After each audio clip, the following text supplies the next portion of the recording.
Welcome to Laying Fallow. I'm Donna Von Brunnen. Today I speak with Ellie Gigis. Ellie was a communications major at Savannah Arts Academy. She headed to Auburn University in the fall of 2020 and graduated in May 2024 with a degree in Speech, Language, and Hearing Sciences. She has returned to Savannah and the campus of Georgia Southern this past August to pursue a master's degree in speech pathology. I start with your quote. Do you remember your quote? Oh, it's probably like somehow sad I was about COVID and prom, probably. Yes. I imagine. You said, "I was heartbroken when I found out the rest of our senior year was canceled. All year, I had been counting down the days until I would be able to create unforgettable memories at grad bash, prom, and graduation. I'm a film major, and SAA is so hard to say goodbye to. It has been the best place to call home for the past 4 years. I'm thankful for all the opportunities I've been able to have from Junk to Funk to Film Fest, and although I am still devastated, I'm eager to see where my future at Auburn University takes me." Mm-hmm. That's not bad. Yeah, kind of unexpected. Yeah, some people are like, but you're good. So my first question for you is, do you still think SA was the best place to call home for high school? Yes, I would say so. You can't get the experiences that we got at Savannah Arts anywhere else. Mhm. And it's always made for a good story when I meet people. Really? Yeah. Why? Because everyone had a very typical high school experience when I meet them. I was like, oh, like I went to an art high school and I did this. And it's always like a good topic. Right. They're like homecoming. You're like, what is that? What is Football that? Team? Don't know that. Don't know that. Exactly. Mm-hmm. Tell me how you feel about goodbyes now. They're still hard. I mean, I'm casually making my goodbye right now to Auburn, and it's still very rough. But I think reflecting now, I mean, you kind of have to say goodbye to good things. Good things have to come to an end. Oh, that's so sad. I know. Oh, so I'm going to write it down, but just to record it, tell me what you did after school. Like, what have you done the past 4 years? Okay, the past 4 years, so I went to Auburn. Obviously, I got my undergraduate degree in Speech, Language, Hearing Sciences, which is obviously very different from what I did for art school or at Savannah Arts. What were you, film? Yeah, I was film, and yeah, it's a very different trajectory. I feel like a lot of people like continued on the arts path that I didn't. I was very social, like joined a sorority. I was in so many clubs. I had more chords in college than I did in high school, so definitely like a lot more academics based as well. What are you going to do now? I'm getting my master's. Here? No, I wish. It's so competitive. They take like 20 people here. Oh, really? Yeah, it's ridiculous. Okay. So originally for like 3 months, I was going to Jacksonville University in Florida. That was the plan.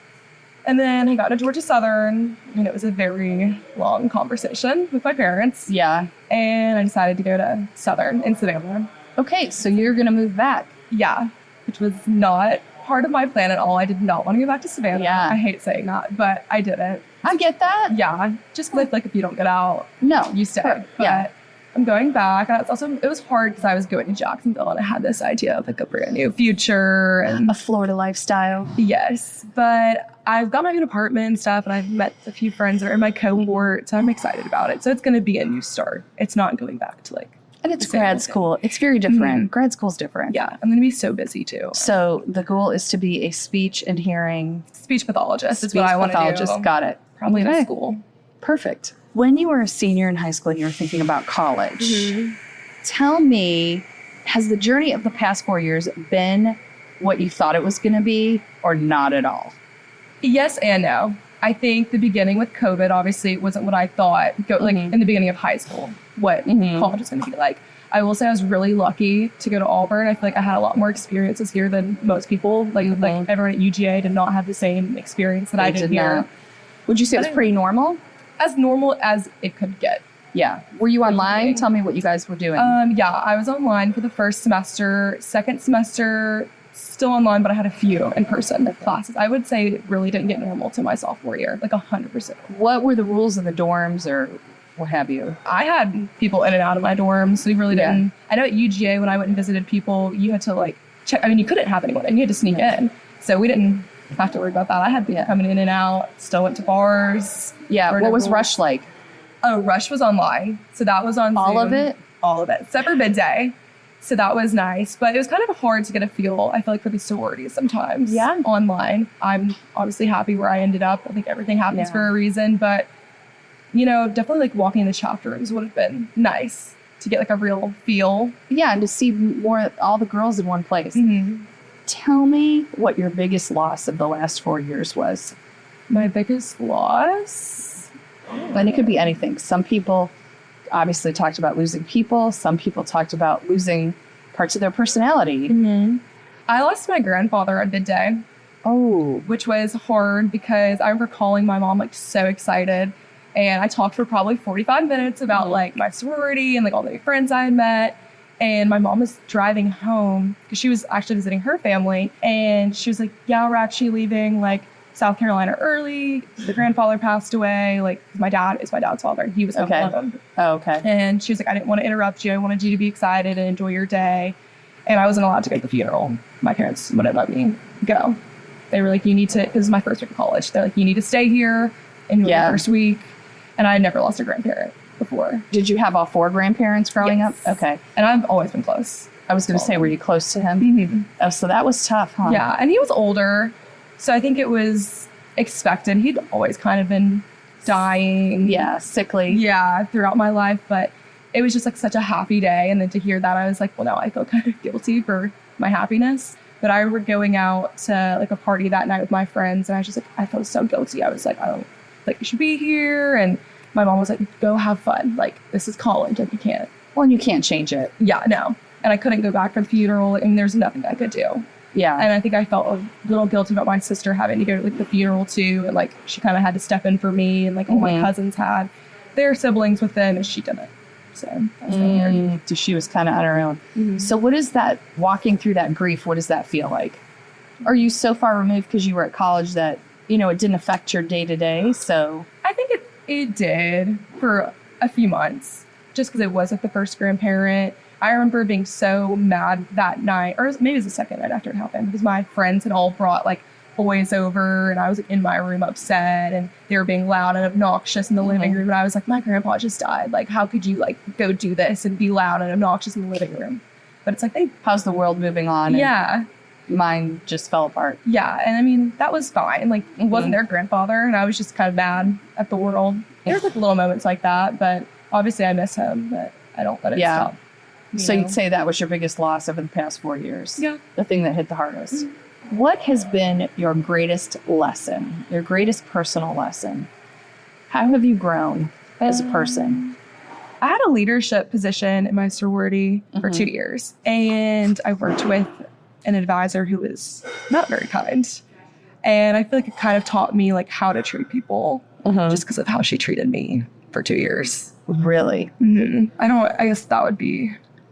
What did she do, and how did you change how you treated people? She just kind of walked all over people, and she was a bully.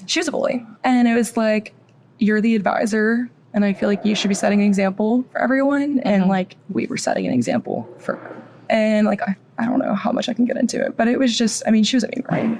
She was a mean girl. Yeah, she's a mean girl. So it made you check yourself? Yeah, because I was like, I'm not going to do the things that she's doing. And I called her out on some stuff that we were doing during a rush. Honestly, I can't talk too much about the process, but it definitely had me like rethink how I was doing the process and how I was treating other members in the sorority during those 2 weeks. And I did it for 2 years. And I dealt with her for 2 years. So how do you think personal relationships of you and your peers were affected by COVID? And by this, I mean, do you feel like people, because the biggest thing, you know, yes, you guys lost graduation and all that, but I think the biggest loss was that you lost the year that you are supposed to launch, you know, and some of you had more realistic experiences like you. Other people were stopped cold. Yeah.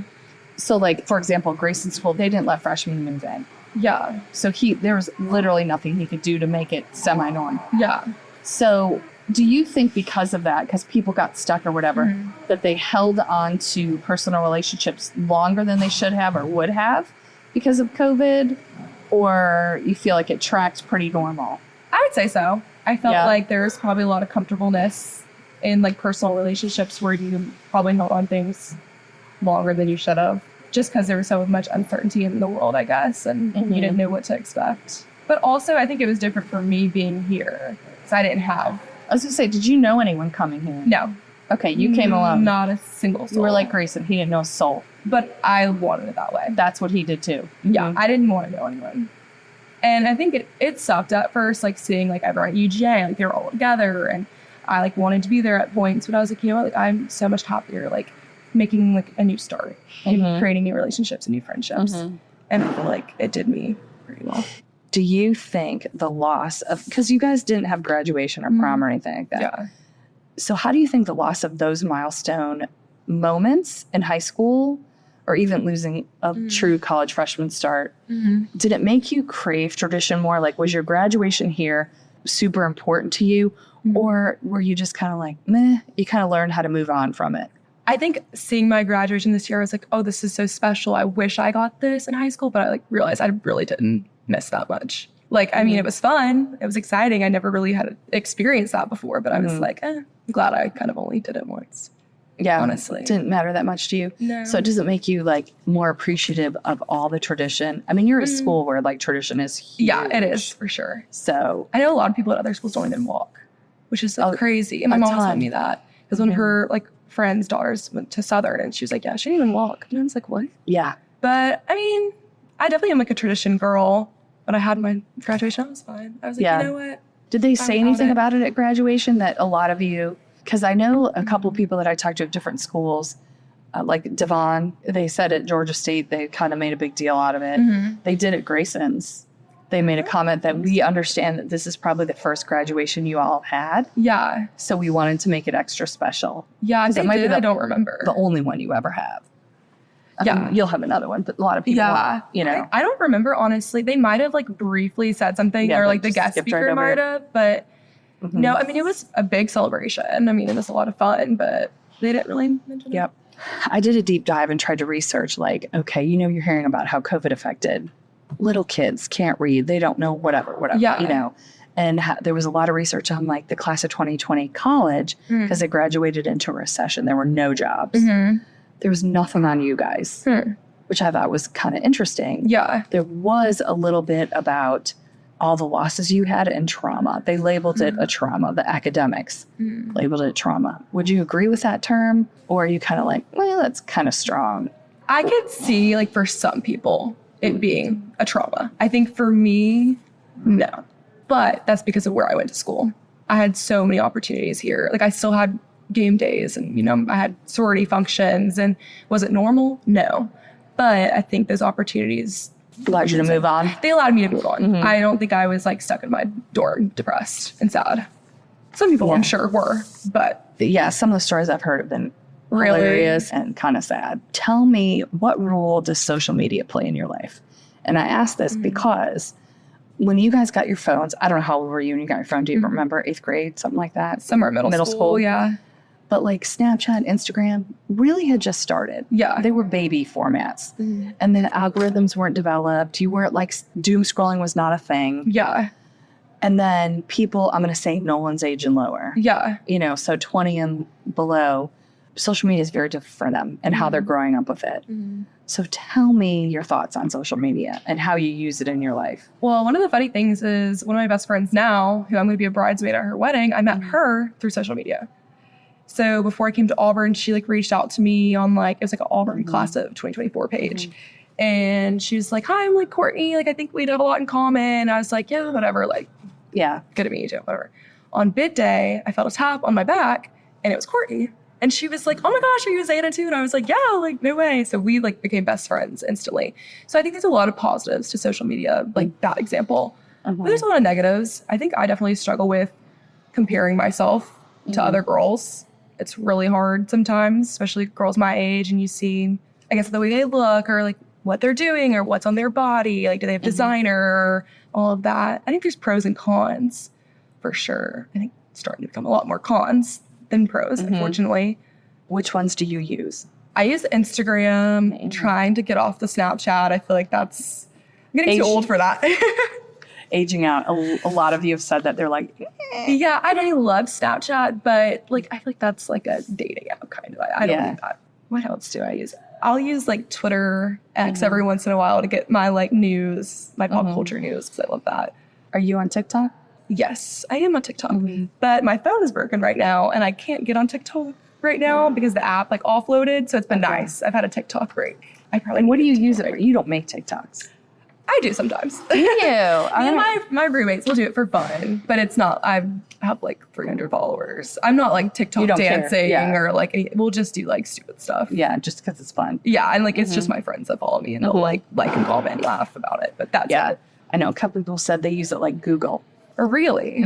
Like they want to look up a recipe. Well, yeah, I guess I do that sometimes, or like a makeup tutorial, or if I see like a clothing item I like, I'll like look it up, and like sometimes I'll find people like wearing it or stuff like that. TikTok shop. Never use that. Heard it's great. Tell me your thoughts on like dating and sex. My thoughts? Yeah, like how is it different than what you imagined? What do you see other people doing? Like, is there a hookup culture? Like, there was a huge hookup culture in it. I mean, definitely here. Yeah. You go to the bar and a lot of guys expect you. They're talking to you or they buy you a drink. They expect you to go home with them. Wasn't really into that. That's not me. But, I mean, I have a lot of friends that partake in that culture and they're fine doing it. Dating apps, I don't really have any friends. Nobody does that. Dating apps. I feel like, for me at least, like being in a sorority, like that was like my dating app. Because you're always with like going to fraternities or very much so. Whatever. I mean, everyone knows everyone. I feel like in Greek life, at least here, they're very close. So it's smaller. But I will say, like, once you do one, you've done everyone. You've done the whole circuit. Yeah. So you kind of have to stop. Because I feel like when I would meet people or my friends would meet people like in fraternities, they're like, oh, well, I know so and so, and then you realize like, oh, they had relations with my friend, or like. Everyone's it's a little small. Yeah. But I'm sure the sex comment's interesting. I would not have thought that. I would have thought the opposite. Interesting. Personally. I think it's fascinating too. And some of the guys I interviewed were like, well, yeah, Pornhub. They're like, we don't have to. Yeah. They're like, sadly, but it's true. See, and even like social media, like Instagram. Yeah. Like I'll look at my guy friends, like their phones and their explore page. It's all women. Yeah. And it's disgusting. I mean, that's personally how I feel about it. But I'm just like, it makes me feel just. I mean, some of the guys are like, they're like, you just don't have to work that hard for it. And they're like, it's not as great, obviously. Yeah. But it's interesting. Yeah. You're the first person I will say that gave me like a normal response. What do you mean by normal? By normal, I mean the social life I had in college sounds like what you had. Okay. Yeah. Going out and, I mean, other people were in sororities and all that kind of stuff, but people said, they'd be at the bars, just say at UGA or whatever. Yeah. And they're like, I could count on one hand how many times someone approached me. Really? And I'm like, it's insane. See, I would travel with my group and like one would get pulled out one by one, or like their group would approach, something like that. That kind of stuff. I think a lot of them too were in relationships too, so they probably didn't have that experience. You segue to that. Let's go to that. So have you heard of the turkey dump? Do you know what that is? Okay, so the turkey dump is a common phrase because you have your high school relationship and then you go to college and by Thanksgiving, 80% of people break up. Yeah. Because you go to the parties, you do it, and whether you're at school with that person or not, you realize like, well, wait a minute, this is fun. Yeah. And you guys did not do that. And I'm saying particularly your small group of people, everybody but you is still together. Yeah. Isn't that crazy? And the stats are 5 to 10% of people make it from high school to college. And out of those college relationships, only like 10% end up getting married. But there's also a ton of people from your high school class that are married. It's like 6 or 7 people. Wait, really? From my class? From your class. I know like some people had babies, but I didn't know married, engaged, all of that. So do you consider this like that all these people are still together? What are your thoughts on it? Do you think it's COVID related? Just because you're one of the only people that had like a semi-normal experience. Yeah. Or do you just think you guys are just so special? Or see, I have such a hard time. I hate speaking for people because I mean, right. Yeah. I love all of them. I haven't seen them in a while. Well, wish them the best. I'm really talking about like a general observation. I think COVID has to do with it a lot. I think the comfortability definitely helped for the first year. I mean, probably me too. But yeah, I don't know. I mean, maybe they're in love. I hate speaking for people. Well, no, I don't really want you to like, I'm not asking you to judge them. Yeah, I'm asking like in a more general like observation. You're stuck together for that extra year. I think it bonded people in a way too. A couple people said like a little bit of trauma bonding. Yeah, that's probably what I was looking for, like trauma bonding. But A little bit of that. Yeah. Yeah. I mean, people definitely said they were like, for sure it was COVID. that's probably 80% of it, I would say. And now 100% it's might be like, just yeah. love, but to each their own. To each their own. Everyone's got to do their own thing. So the past 4 years have thrust social issues to the forefront for you guys. Like it started with Black Lives Matter, then the Me Too movement, Roe versus Wade, the war on Hamas and all that, college encampments and all that kind of stuff. Yeah. Have all these things coming at you guys made you more empathetic to causes, or has it desensitized you? Depends on the cause. Yeah. I feel like. Yeah. Well, sure, because certain things matter to you or affect your life. Yeah. Oh, that's such a hard thing. You guys didn't have any of the protests and stuff here. Nothing Yeah. happened here, and which was, I love that. Very different for SEC schools. I will tell you that. Yeah. In the South. Yeah. Oh, we didn't have any of that. Like, I can't tell you. We have a few protesters that sit on Toomer's Corner, But everyone has that. but I don't even know what their signs say. Right. I think it's like a Black Lives Matter sign and something else, but yeah. I don't know. I hate to say it. Well, I don't want to say I don't care. That sounds Well, terrible. no, but it desensitized But- you a little bit. Yeah. Yeah. Most people said that. Like it was Yeah. too much and It was a lot. I think a lot of people realize that now. I think they look back and kind of laugh. Like, do you remember that slimy thoughts about Savannah Arts Account? everybody has Said brought that? that up. Yes. Oh my gosh. And I was like every day terrified. I was like, I'm going to end up on that. Because, I mean, I felt like multiple times I was totally conservative that went to Savannah Arts. And Yeah. I didn't talk about politics at all. There is a phenomenon called the quarter century crisis. So it's very much like a midlife crisis, but it happens at 25. When at 25, you look up and you're like, oh my God, I thought I would be in this job, married to this person, doing this, living here. And, life is life. It's like a river. You just kind of follow it. And you look up and you're like, oh my gosh, what is this? None of this is happening how it's supposed to.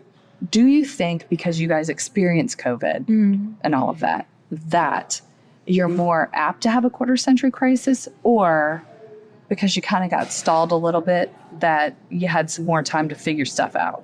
Like, do you think you'll experience it? Yeah, I think I will. Yeah. I think I already have those feelings. Like, I have a friend who's like getting married in the next year, and I'm just like beating myself up about it. I'm like, oh my gosh, like, but I know my parents would actually kill me.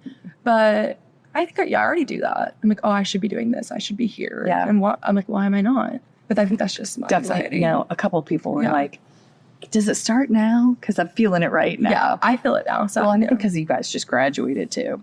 What do you think people misunderstand about 22-year-olds today? And by people, I mean people my age. I don't know. Like, what do you guys think about us? Or like, what are or not you, but like, what are I'm the, like, yeah, that's kind of tough for me because I'm so entrenched in you guys. Yeah. I mean, obviously, your group of friends from high school, I still see and talk to quite a few of them. And Nolan's friends too. So that's kind of tough. But Or what would because I people have your a connection. age- What do you think that they're even just older people, like, what is it that you think people take for granted or don't understand about your experience? Want me to tell you what some people said? Yeah, because I'm kind Okay. of stuck. Some people said that we're smarter than you think we are, that we're not lazy, Yeah, I agree with that one. that people think we're lazy. I agree, but I think the work ethic that your age group and above has is very different. I think we are a little lazy, but we're not as lazy as people think. I would say you are too. Yeah. A couple of my friends and I are like, these kids got no hustle. Yeah. They've been handed too much. And like, our parents were kind of I'm like, still spoon fed. yeah. And we do not have that. Yeah. And I think it's just a nature of like how life changes. Yeah. It's been hard with my friend group, especially because I think, I mean, obviously I'm very thankful for my parents, but a lot of my friends come from very, very, very wealthy. Like, not just like Not a little bit, a lot. Like, I was surrounded by that in high school, and my parents are pretty well off, but like unreal, like private jet. Yeah. What we call plain money. Yeah. I mean, So that was kind of hard to keep up with. Like, I'm still paying off. I went to Europe for spring break. I'm still paying off that trip. yeah. And their parents paid for the whole thing. Yeah, I feel that way sometimes. And then I beat myself up about it. I feel so bad because I'm like, my parents worked there. This is all. Right. It's for me to be here, and I wouldn't be here without them. So, Last question. What are you going to do with your one big life?